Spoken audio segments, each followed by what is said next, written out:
आने पर थोड़ा इंतजार करना, तभी लोग समझ नहीं पाते ना। अब जैसे कई लोग कह देते हैं कि आप वो कह देते हैं कि पूर्व जन्म का आपका है, तो भगवान उसी जन्म में क्यों नहीं भुगता देते हैं? पूर्व जन्म के लिए क्यों रखते हैं? भला गेहूं की फसल पैदा करो तो 6 महीना लगता है ना। आप गेहूं खो फेंक दो, दूसरे दिन खोद के खा लो, क्या है फसल? अरे जब एक सांसारिक फसल का समय लगे तो तुम्हारे जन्म जन्मांतरों के जो कर्मों का योग है उसी को तो मिटाने के लिए भगवान ने मनुष्य जन्म दिया है। भजन के द्वारा, अच्छे आचरण के।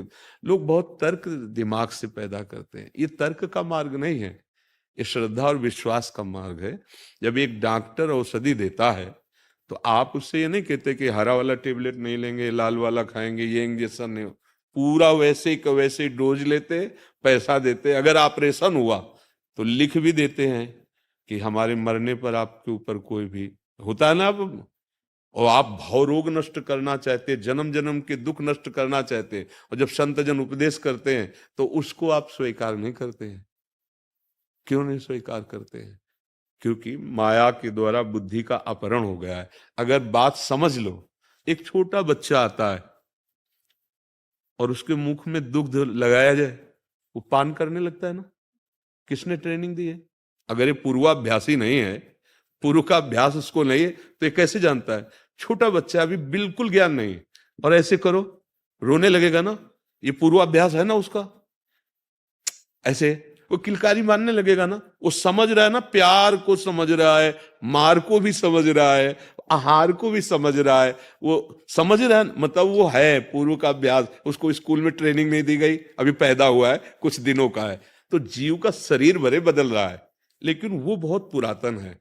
तो उसी के अनुसार कर्मों का भोग भोगना पड़ता है। तो कभी देखा जाता है छोटा बच्चा है पर बहुत दुखद परिस्थिति है, लकवा मार गया या ऐसा या वैसा, तो होता है इतना छोटा बच्चा क्या पाप कर दिया अभी? ये अभी का नहीं है, ये पूर्व का है।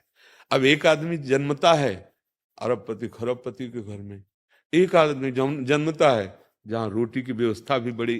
तो कर्म का योग हो रहा है ना, कर्म के अनुसार। अब अज्ञानी लोग तो उस बात को जब क्यों क्यों क्यों तो उसका उत्तर भी नहीं होता। अगर समझो तो सुखद और दुखद परिस्थितियां शुभ और अशुभ कर्म के परिणाम से आएंगी। हमको उनका सदुपयोग करना है, सदुपयोग करके आगे निकल जाना है। और आगे निकलने की सामर्थ्य भगवान नाम में है, हरि नाम में है। राधा राधा रटो, अच्छे आचरण करो और विवेक से चलो तो मनुष्य जीवन का लाभ मिल जाएगा।